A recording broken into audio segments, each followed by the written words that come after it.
최근에 이별을 한 남녀 간의 사고도 많고 가정폭력 사건도 많은데 이거는 그렇대 연인 관계는 아니었던 것 같아요, 보면. 되게 애매합니다. 이게 예. 지난 29일 오후 4시에 이 전남 해남의 한 골목에서 있었던 일인데요.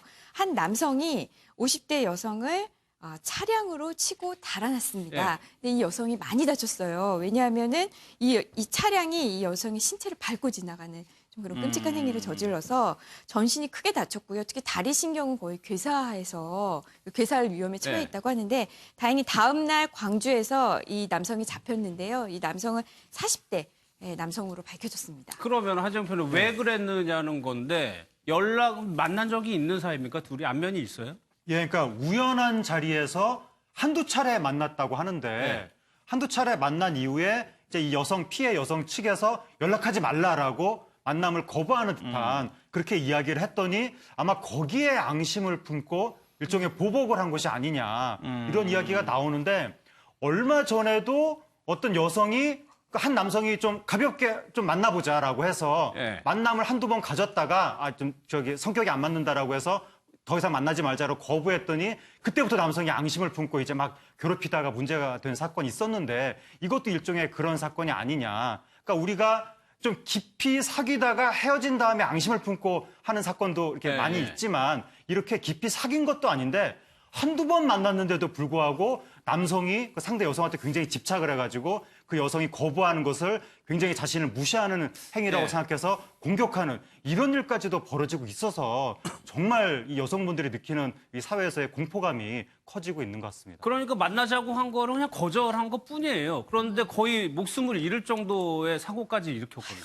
그러니까요. 저렇게 한두 번 만났으면 저건 데이트 폭력이라고 말하기도 힘들 정도로 힘들죠. 어떤 좀 오랫동안 만나야 그 과정에서 서로 간에 말하고 주고받은 것 중에서 앙금이 생길 수도 있고 하고 이해를 할 수가 있는데 저 정도 만남에서는 무슨 앙금이라고 할 만한 것이 생기기도 힘든 시기인데 예. 저렇게까지 보면은 이 넘어진 사람을 차로 그냥 더 다치게 했다는 건데 저 정도까지 된다면 상당히 어느 정도 마음에 큰 상처가 있을 때나 벌이는 행위를 저 관계에서 했다는 거에 좀 이해가 안 되네요. 그러면 김성수 변호사 어떻게 되고 지금 경찰에서는 살인 미수까지 좀 보고 있는 것 같아요? 네, 맞습니다. 이게 지금 피해자가 사망에 이르지는 않았습니다. 다행히. 그렇지만 살인 미수로 본 이유 자체가 중상해죄가 아니라 이건 정말 살인의 의도가 있었다라고 굉장히 좀 나쁘게 죄질을 보고 있는 상황인 거고 그래서 이제 살인 미수가 혐의가 적용이 된다면 당연히 중상해죄보다 훨씬 더 강하게 처벌이 될 가능성이 높은 그런 사안입니다. 알겠습니다. 다음 사건도 한번 보겠습니다. 이번에도 가정폭력이 여기에서 이제 경찰이 출동을 하는데 경찰이 다쳤어요? 네, 맞습니다. 지난 21일에 경찰의 날이었습니다. 예. 근데 이날 오전 7시 20분경에 인천 남동구 한 아파트에서 이제 신고가 들어옵니다. 그래서 신고가 들어왔는데 내용이 A 씨의 딸이 A 씨 아버지가 지금 술에 취해서 나를 때리고 있다. 이렇게 지금 신고가 들어오고 비경장이 이에 대해서 출동을 해요. 그래서 출동을 해서 이 경위가 어떻게 되었느냐 이렇게 파악을 하려고 하니까 갑자기 A 씨가 부엌에 들어가서 흉기를 들고 와서 딸을 찌르려고 한 거죠. 네. 그러니까 비경장이 이것을 막으려다가 본인이 이제 허리를 다치면서 그래도 다행히 A 씨를 바로 이제 체포를 해서 현행범으로 이렇게 인계를 했던 그런 상황입니다. 그래서 경찰이 대신 허리에 찔린 건데 저희가 경찰 얘기를 당시 상황을 좀 한번 들어봤습니다. 가정폭력 신고 들어서 현장을 나갔어요. 피의자가 칼을 들고 딸한테 달려들려고 하는 거를 경찰관의 지휘자는 과정에서 찔린 거예요. 찔린 상태에서 제지를 해가지고 수갑을 채운 거죠. 술을 취해서 기억이 안 난다고 얘기를 하죠. 그거는 이제 와이프하고 말썽이 되니까 그리고 딸이 이제 하지 말라고 제지를 한 거죠. 그 과정이 딸하고 이제 그 아들한테 말싸움이 된 부분이 있어요. 이제 그런 부분 때문에 상해 있으니까 그렇게 된 거죠. 네, 있어요. 그 가족들도 그 얘기 상습적이라기보다도 그런 게 종종 있었다. 과정이 아주 옛날에 한 번 있더라고요. 지금 저거는 경찰이 신고를 해가지고 경찰이 현장에 왔음에도 전혀 개의치 않고 오히려 경찰에게 가해를 간 거거든요. 오히려 신고를 했다고 딸이 그러니까 1일 이에 신고를 했고 딸의 신고를 받고 경찰이 출동을 했는데 예. 폭력을 휘두르던 이 아버지가 왜 신고했냐 해서 더 흥분을 하고 딸에게 공격 수위를 더 높인 오히려 그런 상태거든요. 여하튼 일단 경찰의 상처가 더 깊지 않기를 바랄 것 뿐이고 예. 이 경찰이 딸에 대한 공격을 막는 과정에서 오히려 상처를 입었는데 그렇죠. 사실은 가정폭력이 굉장히 심각하기 때문에 경찰들도 이 가정폭력 신고를 받고 출동을 할 때 굉장히 좀 대비를 하고? 대비를 좀 많이 하고 출동을 해야 되지 않나 이런 생각을 합니다. 그러면 임 변호사 이거는 경찰이 다친 거기 때문에 좀 더 뭐 중하게 처벌이 됩니까? 보통 이렇게 술 취한 사람이 뭐 싸우고 있거나 이래서 이제 경찰이 출동을 가면은요, 네. 종종 이런 일이 발생을 합니다. 그래서 그러니까 이런 칼로 이런 피해를 입은 것 포함해서 뭐 기타 뭐 이렇게 뭐 그냥 주먹이라든지 이런 식으로 어떤 폭행을 당하는 이런 경찰들이 종종 있어요. 근데 이런 경우에 공무집행 방해죄로 처벌을 받는데 지금 이거는 칼이 나왔잖아요. 네. 그래서 앞에 특수가 붙고요. 다쳤잖아요. 뒤에 치상이 붙습니다. 이런 공무집행 방해죄는 처벌이 좀 엄하게 돼요. 원래 이 자체가.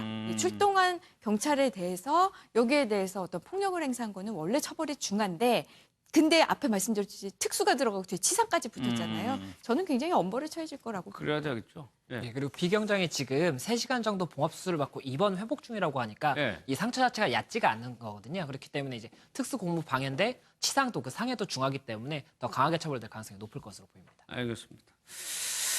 등촌동 살인사건, 전처 살인사건입니다. 딸이 어제 국감장에 나와서 그 과정을 설명을 했는데 일단 좀 얘기부터 들어보겠습니다.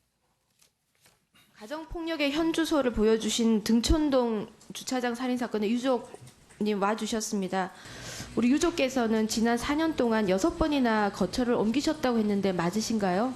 네, 어머니가 6번이나 거처를 4년 동안 옮기셨었습니다. 네, 너무 많은 고생을 하셨겠는데 그 친부가 네. 그 경찰에 신고해서 불구속 송치도 되셨었죠, 그때? 네, 맞습니다. 예, 접근 금지 명령도 있었고. 네, 예. 그런데도 계속 협박을 받으신 겁니까? 네, 지속적인 협박과 가해가 있었습니다. 도둑이 두려워 저희 가족들이 신고를 전혀 하지 못했었어요. 칼을 들고 죽이겠다고 하는데도 어떻게 위치가 알려지시게 되셨죠? 아빠가 향신소에 의뢰를 해서 동생의 뒤를 밟았던 적도 있었고요. 그리고 또 차량에 GPS를 부착을 해서 엄마의 동선을 파악하기도 했었어요. 이러한 이유가 아니더라도 주소지가 아무리 분리되었다 하더라도 가족관계 증명서 등 서류를 통해서 정보 유출에 문제가 있다고 봅니다. 제가 경찰에 신고를 했고 가해자는 겨우 2시간 만에 풀려났어요. 그리고 신고자에 대한 추가 조사도 없었습니다. 용기나 신고했음에도 무시를 당했었어요. 그 2시간 만에 풀려나서 가해자가 어떤 행동을 했나요? 다시 집에 돌아와서 집기들을 던지며 엄마를 데려오라고 저희 가족들을 밤새 괴롭혔습니다.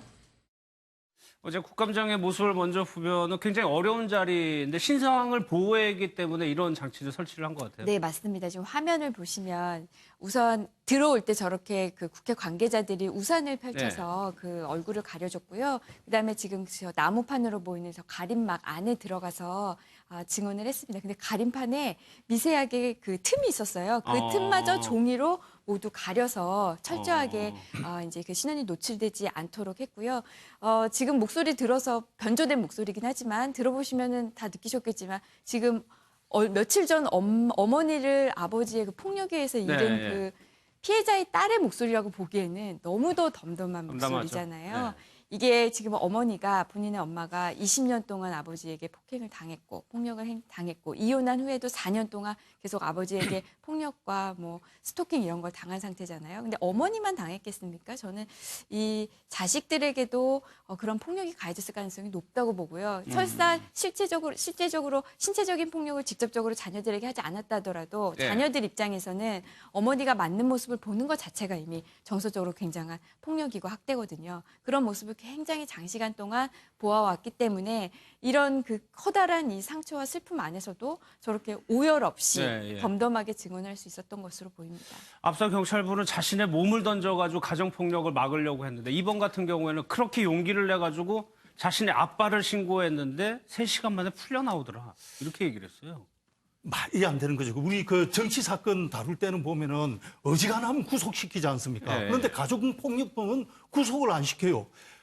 수치를 한번 들어볼게요. 작년에 가정폭력범 경찰에 신고된 게 27만 건입니다. 27만 건. 27만 건인데 구속된 사람은 384명이에요. 아. 27만 건이 신고가 됐는데 4만여 명을 검거를 했거든요. 일단 네. 27만 건 중에서 4만 명은 검거를 했어요. 검거를 하고 나서도 다 풀어주고 380명 정도만 구속을 했다는 거예요. 왜 그랬느냐? 네. 다 이유가 있습니다. 그것은 우리 형법에 아까 말씀하신 반의사불벌죄 때문입니다. 그러니까 경찰이 잡아가두고 구속을 하고 그다음에 재판을 하더라도 중간에 피해자가 나는 처벌을 원치 않아 그러면은 그날 바로 풀어줘야 됩니다.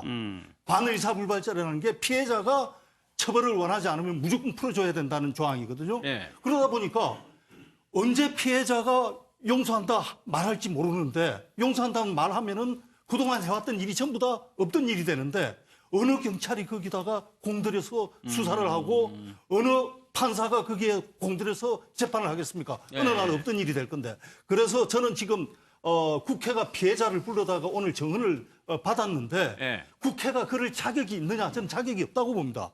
뭐냐면 엉터리 법이 그러니까 이 반의사불벌죄라는 엉터리 법률이 1953년에 만들어졌는데 그 만들어진 경위가 어떻게 되냐 하면 우리나라 형법의 반의사불벌죄가 일본 형법을 베껴와서 적어놓은 겁니다. 네. 1953년에. 네. 그런데 정작 일본은 1961년에 일본 형법에서 그 조항을 없애버렸어요.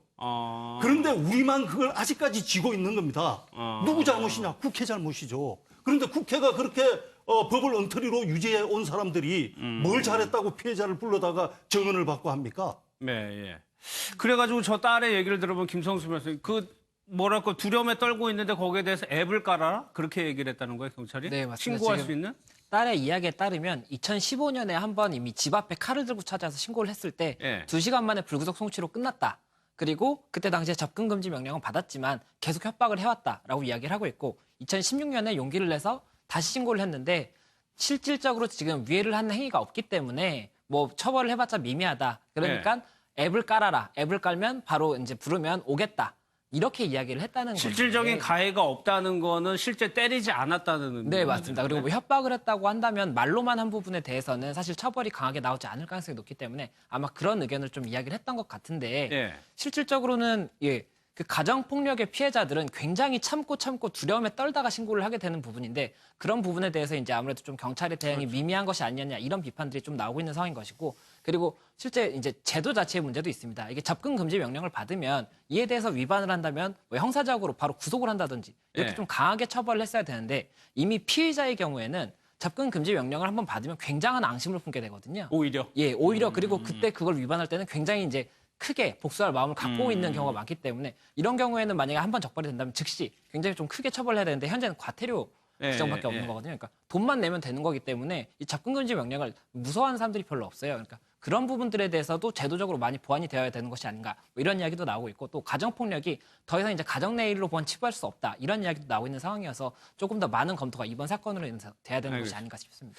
부산 그 일가족 그 사건도 경찰이 좀 조사 결과를 발표를 했는데 이 전 남자친구의 집착, 폭력성 이런 게 있었다는 네, 거예요. 1차 수사 결과가 나왔는데 경찰이 이 사건을 이 가해자가 사망했기 때문에 종결해야 되지만 사안의 중대성 때문에 왜 이런 일을 벌였는지에 대해서 네, 조사를 하겠다라고 하면서 지금 그 디지털 포렌식 그 휴대폰 복원 같은 거 이것을 하고 있는 중이고 그 결과는 아직 나오지 않았는데 그 전에 뭐 통화 기록이라든가 탐문 수사를 통해서 1차적으로 결론을 낸 것을 이번에 이제 발표를 한 거죠. 예. 그 발표를 한 것이 바로 이제 많은 사람들이 처음부터 의심을 했던 것처럼 이 가해자 남성이 여자친구에 대해서 지나치게 집착했다. 그리고 가해자한테 원래부터 폭력성이 있었는데 그게 치정 문제와 얽히면서 일이 이런 식으로 이제 극단적으로 나은 것이다. 예. 그리고 이 전 여자친구, 이 피해자하고 남성이 그 전에 동거를 좀 했었는데 그때부터 싸움이 있었고 그때부터 어느 정도의 폭력 행사가 있었고 특히 이 남성이 잦은 이직으로 인해서 경제적으로 좀 이 상태가 안 좋아지니까 상당히 사이가 멀어지면서 또 그렇게 사이가 안 좋아지고 폭력적인 성향이 나오니까 피해자의 어머니하고도 뭔가 말다툼이 있었다. 아. 그런 식의 어떤 앙심에 의해서 그 이 피해자, 예. 이 전 여자친구하고 여자친구의 부모까지도 예. 다 살해하게 된 것으로 보인다라고 1차 수사 결과가 나왔습니다. 그러니까 전 여자친구 한 명만 그런 것이 아니라 가족을 다 그렇게 한 것이 거기에 그러니까 가족들한테서도 원한이 쌓여 있었다는 얘기가 되는 네, 거예요. 그러니까 이제 이 가해자가 일종의 그 이제 동거할 당시에 싸움을 할 때 폭력성이 막 발현되고 예. 뭐 가전제품을 던졌다 이런 식으로 주변에서 이제 증언을 했다고 하는데 아. 거기에 대해서 피해자의 어머니도 아마 좀 뭐라고 얘기를 했던 것 같습니다. 당연히 그랬겠죠. 예, 그러니까 그 피해자 어머니한테도 좀 앙심이 있었던 것 같고 지금 완전한 휴대폰 전체를 복원하진 못했는데 최소한 통화 기록만 보니까 이 헤어진 이후에 피해자하고만 통화를 한 게 아니라 피해자 어머니하고도 통화한 기록들이 나오더라. 그러니까 좀 그 피해자의 부모님한테도 뭔가 책임을 묻고 자신의 억울함을, 그러니까 자기 입장에서 억울함이죠. 예, 예. 그 억울함을 좀 호소하는 듯한, 항변하는 듯한 이런 의식이 있었던 것으로 보입니다. 이런 사건 관련해 가지고 이수정 교수 인터뷰 내용이 좀 의미가 있는 내용인 것 같습니다. 어떤 얘기인지 들어보겠습니다. 아주 친근한 사람에 의한 그것도 같이 살던 사람이 죽이겠다고 위협하는 그런 아주 뭐 경계심이 높아야 되는 사건을 이별범죄다. 그러면서 이별범죄를 피하기 위한 안전 이별 방법을 연구를 해라. 이렇게 프레임을 씌우면은 그때부터 사실은 형사사건화하기는 어렵습니다. 그렇기 때문에 이 용어는 틀린 용어고요. 사실은 이별이 피해의 이유가 돼서는 안 되죠. 더군다나 안전 이별법이라는 건 존재치를 않습니다. 살해 위협이죠. 그러니까 이별이 살해 원인이 될 수는 없다는 얘기예요. 그렇죠. 예. 일단 그리고 이 사건을 보면은 동거를 하다가 사이가 안 좋아지게 된 이제 계기가 되는 것이 남편의 그 가해자의 피해자의 그 실직입니다. 예. 7월 달에 이제 실직을 하게 되면서 그때부터 동거녀와 싸움이 벌어지고 가정폭력도 생기고 가정폭력이 생기니까 다시 이제 별거를 이별을 하게 되고 이별하는 과정에서도 또 폭력이 더 있었던 걸로 보입니다. 그 과정에서 가족들이 끼어드니까 이제 가족들하고도 원한이 확대가 되고 그래서 시발점을 지금 이제 실직이라고 볼 수 있는데 지금 우리나라 지금 실업률이 그 외환위기 이후에 지금 최고치로 올라가고 있기 때문에 사실 실직을 당했을 때 그 어떤 자존감의 상실이라든지 이런 것들이 굉장히 크고 그걸로 인해서 또 벌어지는 2차, 3차 그 영향이 많기 때문에 사실은 이번 사건을 보면서 이 실업률에 대한 걱정도 좀 너무 나간 것일 수도 있지만 그런 느낌까지 받았습니다.